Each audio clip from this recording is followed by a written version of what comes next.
Okay, we've got a lot of additional stuff to cover since the last time, and a lot has changed. Obviously your setup could be different from mine, but hopefully the general layout will be enough to give you some ideas on what's essential. Let's not mess around and just get right in about it.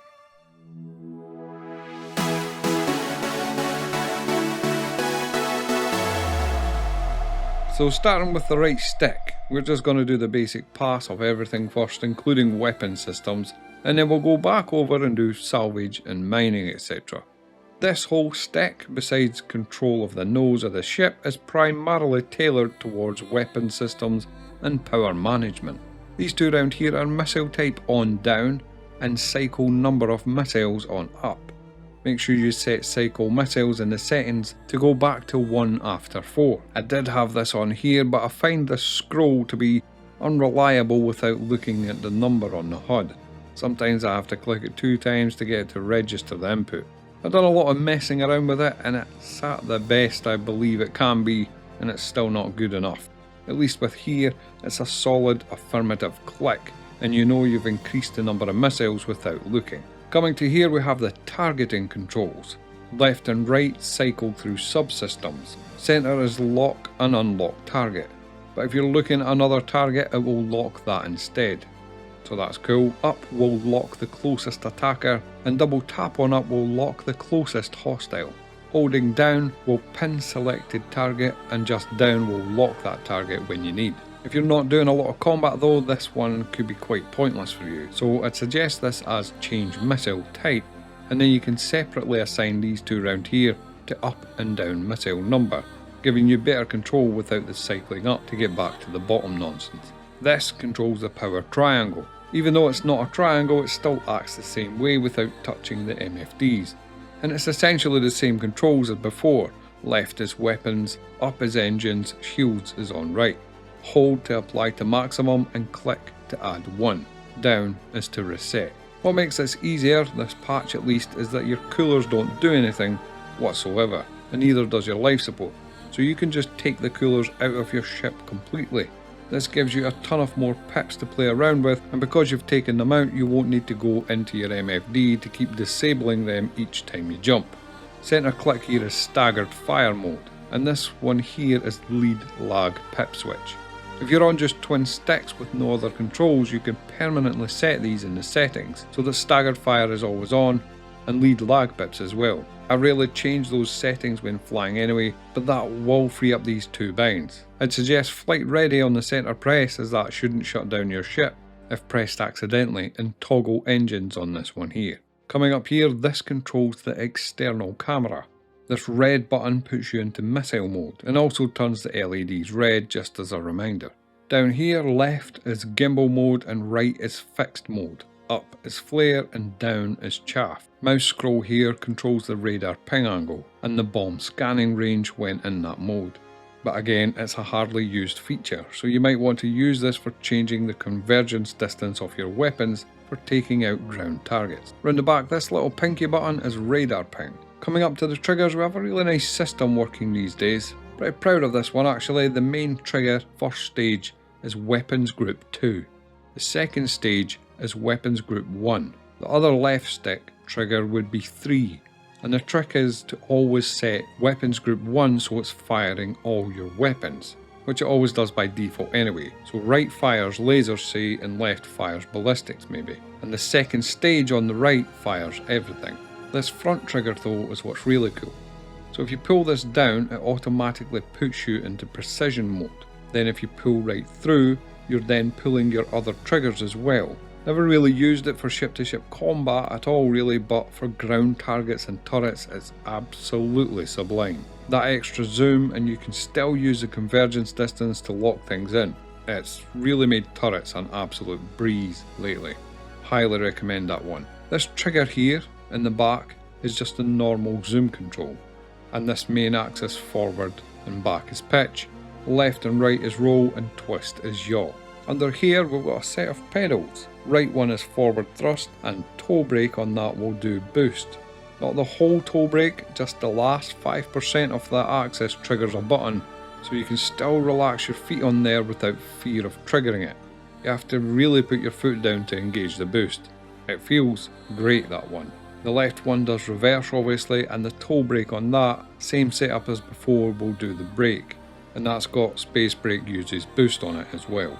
Both of those use an access to button conversion through the Virtual software, and there's a tutorial on that in the description if you'd like to learn how I set that up. Bit messing around there, but well worth it I think. Onto the left stick now. This button round the side here, down is the map and up is the lights. This hat here controls your ship's moving parts mostly, down is landing gear. Middle click is cycle ship surfaces, so deploy your wings and stuff, and up is enable VTOL. The other two buttons are primarily for salvage and mining, which we'll get into later. You need to be careful setting these to something that you wouldn't want also triggered whilst doing salvage, but something that wouldn't be too detrimental, maybe toggle ship doors or lock and unlock ship ports. I've left them blank though. This red button decouples the ship, and again puts on the red light as a reminder. This black button toggles the speed limiter on and off. You can set the limit using this stick here, maybe put it down to like a landing speed or something, and then you can just toggle this to kick that in anytime you like. Holding center press here toggles between combat and flight mode. It defaults to quantum mode. You can press it again normally to switch to flight mode and get rid of the quantum markers and stuff on your screen. Up on this will put you back into quantum mode, and holding up will engage the quantum drive. That's basically all of the master mode stuff in 2 binds, which is nice. Right will put you into mining or salvage mode depending on what ship you're in, and left will toggle G-Safe. This wheel increases and decreases the scan angle. Round the back here, the pinky button, that's the throttle trim. There's 2 types of cruise control in the game. I prefer the one that just emulates your current throttle input. So add some juice, click that, and then you can let go and it will maintain that thrust. Hold the same button to disengage. Weapons groups 3 and 4 are on the main trigger there, and this other trigger is pretty interesting again. This is our scanner controls, so this outward position is actually a button as well. So I've found that if I bring this trigger in and do a short pull to activate scanning mode, and then just flick it back out, it will just keep trying to scan things. Saves a ton of hassle and not being sure what the scanner's doing or if it's even working. I found this works great and it's pretty comfy and convenient. Then I pull that back in and give a little squeeze to get back out of the scan mode, and then just flick it back out of the way again. This little thumb hat here controls the cameras. So forward will go to external camera, hold back will look behind. For me, center press here will reset my head tracking. Right is the cinematic camera that follows missiles and stuff, and left is to toggle the advanced HUD. Again, that's mostly just for cinematic reasons. One of these could definitely be set to free look or something if you don't have head tracking. Or instead of missile cam and advanced HUD, you could have mining modules 1, 2 and 3. Obviously 2 is reset head tracking for me, but that would only reset my head tracking, so not a problem. Apart from that, forward and back is up and down. So back is up and forward is down strafe, and left and right is left and right strafe. Right, at this point I'm going to go over salvage and mining. Like we said before, right click here is to enter salvage mode, and then it's left trigger stage 1 for the left beam and right trigger stage 1 for the right beam. I used to have one button for both, but since they are a toggle anyway, it's not really detrimental and gives me more control if I want to use a tractor beam and stuff. The second stage trigger on the right is fracture, so that will just kick in straight away. On the left it's disintegrate, and that's the same, it just takes priority and kicks in. Left on this hat up here cycles the left module, and right is cycle the right module. And it's a pretty great setup, I have no issues with it at all. This trigger behind here controls the beam spacing, that's on absolute, so letting it go will always bring your beams back together. Over here we can use the gimbal controls as well, so left will enable gimbal and right will set it back to fixed and recenter the heads, so that's 2 separate binds on that one click. Very handy, and you always want to recenter them after gimbal because they're always lying out of center. Middle click here will switch your salvage axis from horizontal to vertical and back. For mining, again this right click here will put you into mining mode. Right click up here will switch the laser type, and the first stage of that right trigger will fire the laser. All pretty straightforward stuff. I wanted to figure out something for laser power controls for the twin stick guys, so I was messing around both with twist axis here and this pinky axis round here. Both worked great, to be honest, and would definitely be up to the task. The main problem with twist, however, is that it would kick in your laser at 50%, so you'd have to hold this off before firing. You could also just run its dead zone up to 50% and only use half the axis for the entire range. So here in the centre would be 0 power, and then here would be 100%. I found out of the two I preferred the pinky pull as it had more control, but I figured on 2 sticks you'd probably already be using that to cover some range of movement, so options are always good. For me, I have my power axis over here on one of these bad boys, because they're just sitting there doing nothing anyway. For mining modules, I have mine on white 1, 2 and 3 over here, but I wanted to try and work them into the stick, so as I said before, putting them as 1, 2, 3 here wouldn't mean a great loss of functionality anywhere else. Right, over on this throttle, I might as well talk about what's here, but this hasn't changed for a long time, so I must really like these controls where they are. Main throw here is only used for mining power, which is a bit sad, but the only other binds we have to work with for forward thrust and back thrust are separated, which is absolutely useless. Even if you wanted to go ahead and bind that to forward thrust and then use a bind to invert it for reverse thrust, it causes all kinds of problems with your ship moving without you asking it to. There would need to be a function to switch between set of binds A and B to stop them trying to talk over each other. And all the strafes are separated in the same way as well. Otherwise, it would maybe be worth your while toiling with getting 2 input methods for moving your ship around. There are ways to do it involving third-party software and stuff like that, but just using the in-game vanilla binds, it's a pain in the arse. It would have been great for long-haul jobs, I was thinking, but alas. CIG has seen fit to rob us of our double binds indulgence. This switch here is to trigger self-destruct. This is the default position, so to trigger it you have to flip it up and then back down again, giving you that one safety step. This one is eject with the same system. This one is systems on. So not flight ready, but these days that does turn on shields and weapons as well for some reason, as CIG has seen fit to rob us of our startup sequence indulgence. Down will power systems off. This one here is eject cargo, and that's the same as these two where it requires a double flick. Weapons on, off, engines on, off, shields on, off. On white we have mining modules 1, 2, 3 and enter turret 1, 2 and 3. Blue is basically a bunch of docking controls and requesting cargo in the Hull C and stuff like that.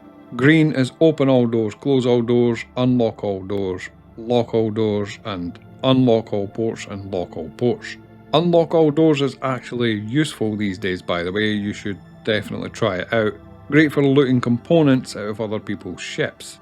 Red controls the MFDs. These are assigned MFD 1, 2, 3 and 4. That follows the shape usually portrayed in the game. Then this is MFD 5 and 6 here, but that's rarely going to be required. So I get in a ship, I sit down and I go 1 to select the MFD, and then I hold it and it will put self status on there. Then 2 and then hold it and that will put target on there, and then 3 and hold it and that'll put scanning, and then 4 and hold it and that will give me resource network on that screen. And I think 5 here is comms and 6 is ship config. But you can shift them around obviously. You can press 1 and then hold 6 and, you know, this system will put whatever you want where you like. Yellow is for shield, so on bigger ships there's shield faces that you can assign more or less power to. Say you're getting chased, you can apply more shields to your rear deflector, as it were. So that's forward, back, left, right and reset. This axis shifts the convergence distance of your weapons. That's the point at which they cross over, and it's good for pinpointing ground targets and turrets that your ship doesn't automatically account for. Over here we have this Matric deck. You can find out more in the description, but it's just a tablet with an app that lets you press keybinds that will translate into the game. This is badly needing refreshed at this point, but it's just some useful stuff that's labelled that, you know, helps you not use the keyboard. This used to be system on here, wipe visor, equip helmet. Here's a page full of emotes. This opens up the RSI store. These 3 save camera angles and these 3 toggle between them. Weapon 0, This used to be eject and jettison, and the majority of these buttons were all made from scratch by me, and you can download this deck and use it or take out the buttons to use in your own. Some Spotify controls there. This whole section is for camera controls, forward, back, left, right, up, down, depth of field, FOV. This is a trackpad that lets you move things around like a mouse. Up here's some useful websites like Urkel and stuff. This will put up a med beacon, proximity chat, enable head tracking. You get the idea. And that's it. No doubt by this time next year we'll have to do all this again. Guaranteed to be a new flight model. Engineering will be in, so we'll have to look at expanding the MFD section perhaps, get the most out of that gameplay. And who knows what else. If you have any ideas or optimizations, I'd love to hear them. And how you bound your setup and what the thought process was. I am really all about that biz. That's not me just trying to stimulate interaction with the video. I find it great to take what we see and hear from other people and make it our own. So yeah, I'm definitely looking to steal your shit if I think it can work for me. Like this left, forward and back axis being up and down strafe here, I would never even have thought to try that if it weren't for Black Maze. Another channel you should check out if you're into all this stuff. Good luck. I hope that helped in some small way, give you ideas or gave you a good idea of what's important in the game. If you're new, if you use one of these codes when buying Star Citizen, you will get some extra credits, so definitely consider that, and it will help out one of my members make their way to a free ship. Hopefully, I'll see you again sometime. 07 guys.